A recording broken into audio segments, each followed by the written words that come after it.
I just did a screenplay adaptation. Oh, because of the background. I don't know if you can see it, The Burning Man, and it's a FBI profiler who's also a doctor. So she does her own autopsies and such, and a serial killer it's fiction, but it's based on, a lot of serial killer cases. And I read, because of what I do, writing screenplays and ghostwriting, I get a lot of submissions for consideration to convert. And self-published novels, as a general rule, are awful.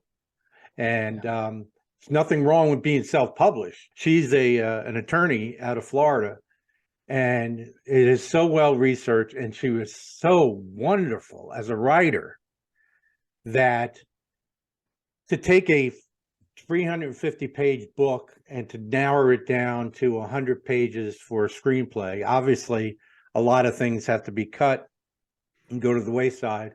And it's very easy to do. In fact, in most cases, 70% of the book is actually used in the screenplay, and 30 is kind of a poetic license to tie things together. With hers, I didn't need to create anything to tie things together, and it was so difficult to excise the language and the vast descriptions and things you don't include necessarily in a screenplay, because you have to show it, not tell it. And it's the best, hands down, the best book I've done. I've done 47 adaptations, and it's the best one. And to hear that you're an author, I know you have stories to tell. Did you run into any legal problems with your editor on your stories? No, they just kind of told me what I couldn't do and what I could do, and I know it was very difficult writing about stuff when I wasn't there.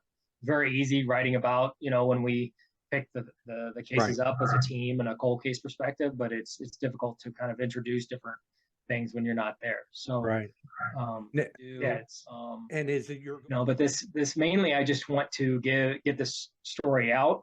Would it be nice to make a profit, because I have worked on it extensively, but there's also the possibility that I partner with parents of murdered children. I haven't had this conversation yet, but that a portion of the proceeds go to them, and to kind of help with their funding and make sure that their voice is not lost. So I don't know yet.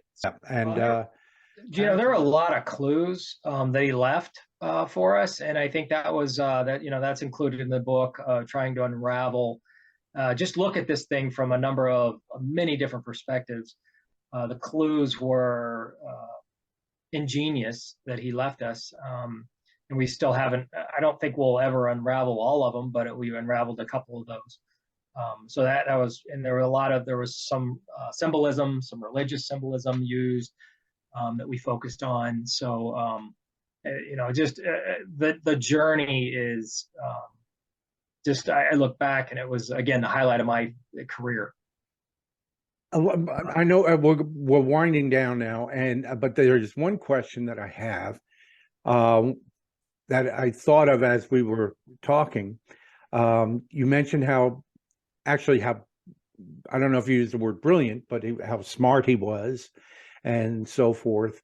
He strikes me as the type of killer or prisoner that future detectives might want to go to and talk to about either, because Ted Bundy was, he spent the last 5 years of his life doing interviews with doctors and psychologists and authors and so forth.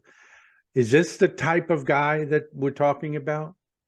Absolutely. I think that I would love, me personally, I would love the opportunity to go sit down and talk to Brian. Or once he's convicted. Any detective, yeah, for that matter. Because I think there's a lot of things that he did that we still don't understand why. That again, like I go back to the clues, and there was a lot of symbolism and things that we knew about, but we really don't understand why. So I think he is brilliant.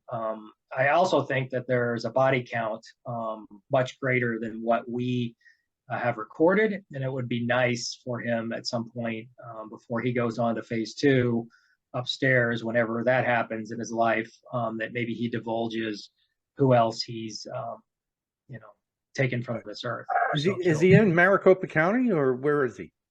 Yeah, he's been, again. It's going. The court is proceedings are going through now. He's in the Yeah. jail. So, have you spoken to him since the day of the arrest? Yes, another detective and I, we were looking at him for. So what we did once we made the arrest is scoured our records for any cases that we believe that he could have been involved in, we may have just missed. And then also the Brandy Myers case. So I was part of the team that interviewed him, referenced the Brandy Myers case and another possibly related case. So, but no, after that I've not, and nor did our attorneys, the county attorney want us, nor did his attorneys want us talking to him again.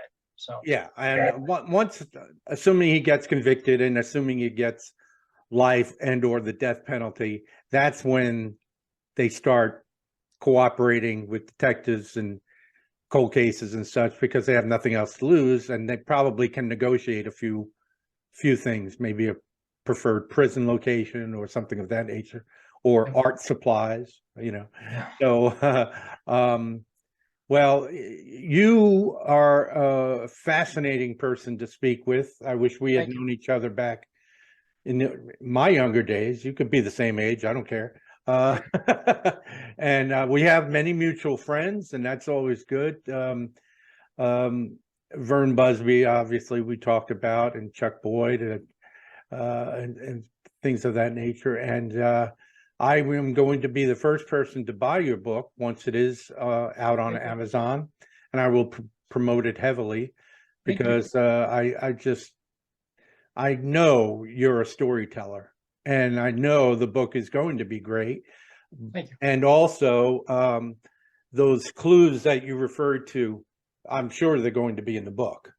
Yes. And that's why you don't talk about it now, because, it's going to trial. But I certainly appreciate you taking all this time and sitting down with me today in the Monday Morning Detective podcast. I also have this knack, and it started on Facebook, where a certain crime would be committed that made national news, and I would come out with my theory, or I would say, you're going to find this guy, just like your profilers do, and just like you do. It's going to be the boyfriend. It's going to be, he was driving a truck for these reasons, and she's going to be found in the woods and all this stuff. And I did. And there were a couple of cases very early on that made national news that I was able to predict. And it's not rocket science. Let's face it. We've both seen enough.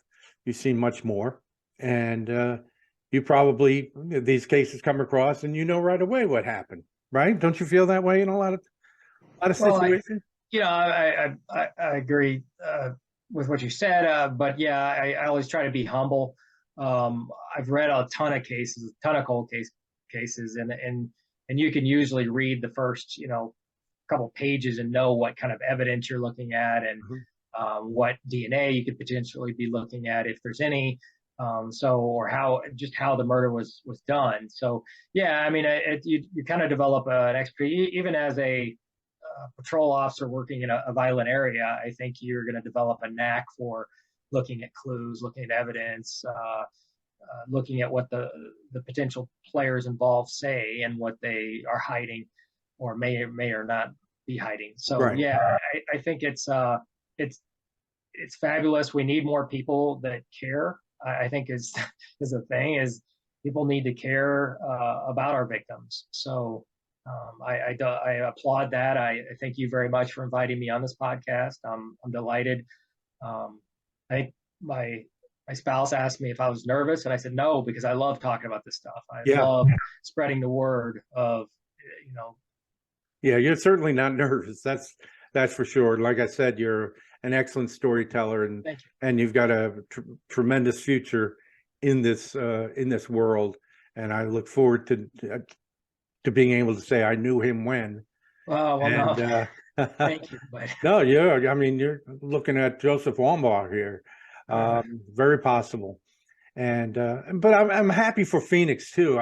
Phoenix is my adopted city. I live in Alabama now, and I love the state of Alabama.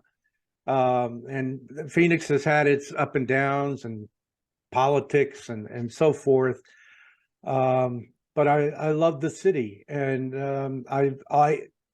people will always say, "Oh, cops are dirty," but the guys that I worked with on the street, solid, solid, solid. Will die for you. That's what it takes. And in my tenure there, several did, and solid guys, and even to this day. And you know as well as I do, your squad was the epitome of solid people. this particular profession draws a special breed of person that they get into it because they genuinely want to help.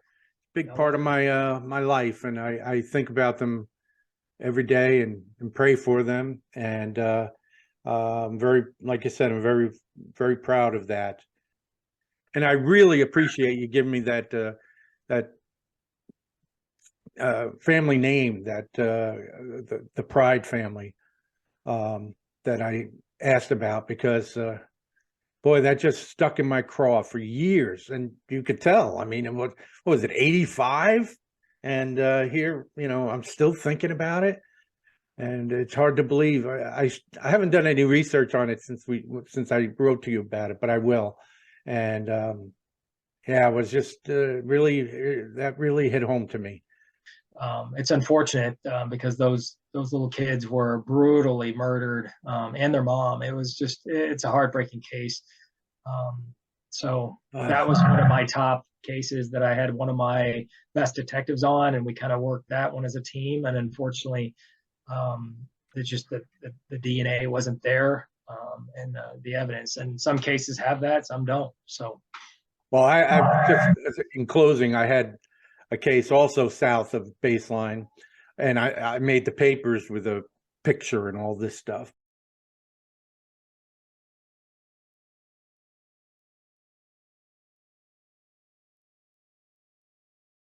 But it was just about 6:30 in the morning when the shift ended. I think at 7.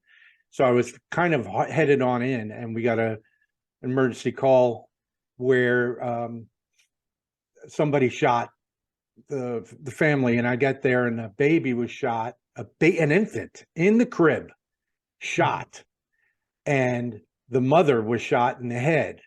And they both survived, believe it or not.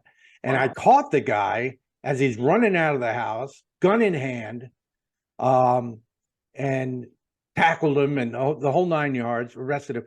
And they found him not guilty. We went to trial a couple of years later, and they found him not guilty.